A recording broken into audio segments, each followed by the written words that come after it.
मागण्या योग्य आहेत. कारण याच्याविषयी सरकारने निर्णय घेतलेला आहे, परंतु या निर्णयाची अंमलबजावणी अद्यापपर्यंत केलेली नाही. त्यामुळे शासकीय कर्मचाऱ्यांच्या मागण्यांना पूर्णपणे आमचा पाठिंबा तर आहेच,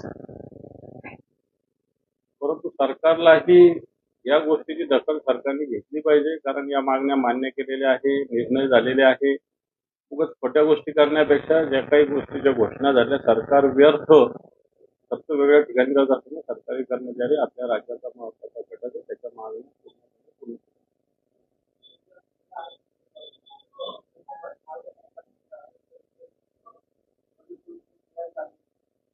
काय होणार, हे नाटकबाजी भारतीय जनता पार्टी, खोटं नाटक, त्याला नौटंकी म्हणता येईल, अशा पद्धतीने भारतीय जनता पार्टी चालू आहे.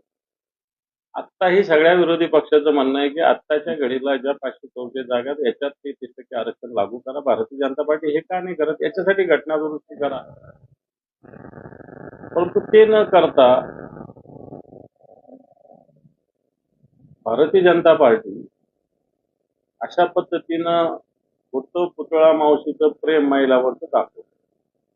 त्यामुळे त्यांचा आंदोलनाला कोणताही अर्थ आहे असं मला तरी वाटतं.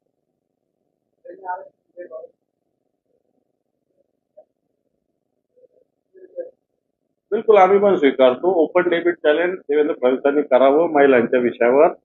हे चॅलेंज शिवसेना सुद्धा स्वीकारते. देवेंद्र फडणवीसांनी सांगावं कधी कुठे या विषयावर बोलायचं, शिवसेना बोलेल.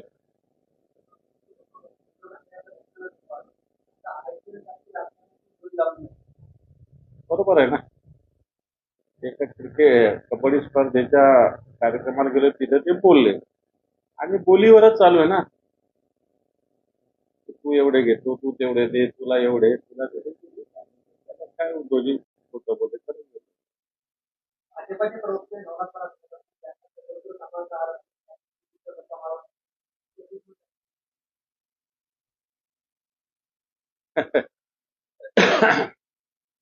आमच्या टेकूवर चंद्रपूर आहे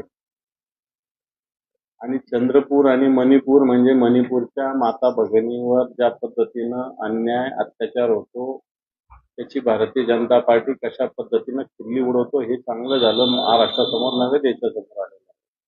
मणिपूरच्या भावना स्वतंत्र आहेत. मणिपूरमध्ये ज्या पद्धतीनं आदिवासी बांधवांवर सरकार पुरस्कृत हल्ले होत आहेत, महिलांच्या धिंड कशा काढल्या गेल्या, मला असं वाटतं हे जगाने बघितलेलं आहे.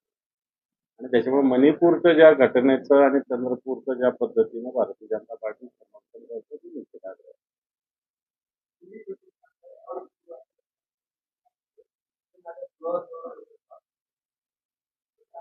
सुरुवात आहे, शिंदे गटाची सुरुवात आहे.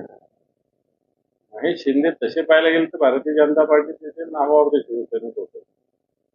मला वाटतं सुरुवात शिंदेच्या सेनेत झालेली आहे. असे अनेक लोक अशा पद्धतीने येणार.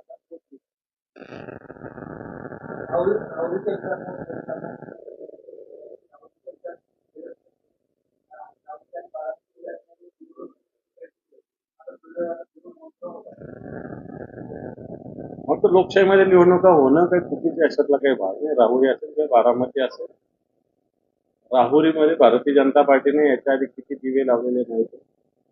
ठीक आहे, दुर्दैवी घटना घडली त्याच्यामुळे पोटनिवडणूक होती, परंतु राहुरीच्या जनतेनं मला असं वाटतं भारतीय जनता पार्टीला मुळीच मतदान केलं नाही पाहिजे. राहुरीमध्ये दहशत, दादागिरी, गुंडागर्दीचं राज्य होतं. येणार काळातलं हे राज्य संपवलं पाहिजे अशा प्रकारची भूमिका मतदारांनी घेतली पाहिजे.